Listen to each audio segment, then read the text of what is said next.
In 1908, Jack Johnson became the first black world heavyweight champion, and much of the public called out for a great white hope to reclaim the title. Here's the story.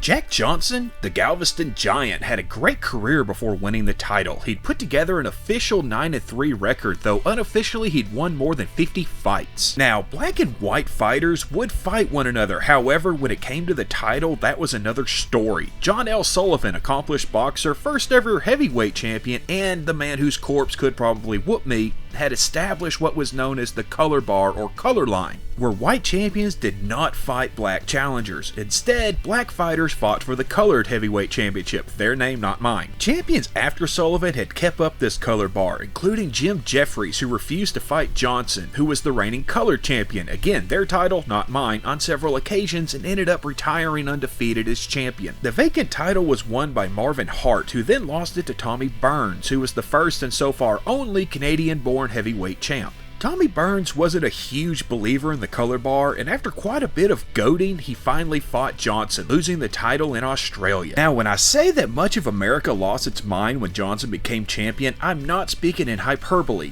Keep in mind that Johnson was the first black heavyweight champion, not the first black champion. That honor belongs to Joe Gans, who won the light heavyweight title back in 1902. But, back to America losing their shit, much of the public was rather unhappy with a black champion, and it didn't help that Johnson was a man who liked to show off his fortune, talk smack, and date white women.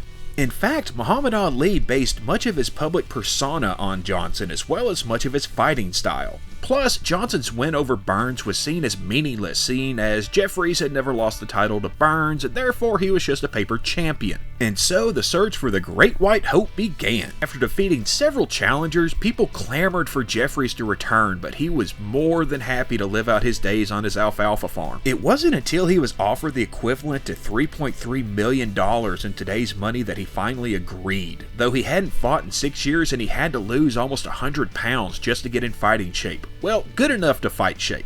So the fight was set, the younger, faster, fitter champion facing the old, retired, undefeated People's Champion who would bring the title back to the white race. Or, as Jeffries himself put it, and I quote, "I am going into this fight for the sole purpose of proving that a white man is better than a Negro." And so on July 4th, 1910, the first fight of the century, yeah, they've overused that one pretty much since, took place. Jack Johnson versus Jim Jeffries, the black champion versus the Great White Hope.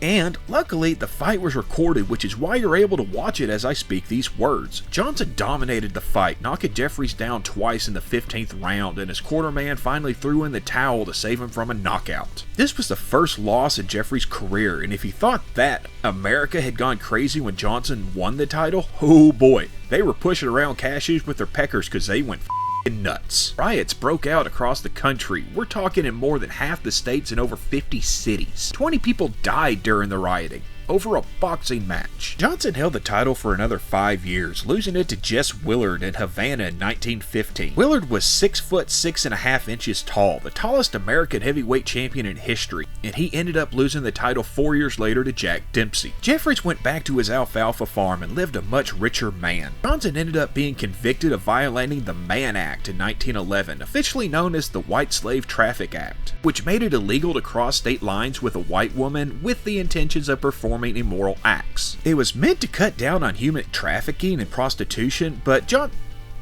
damn it.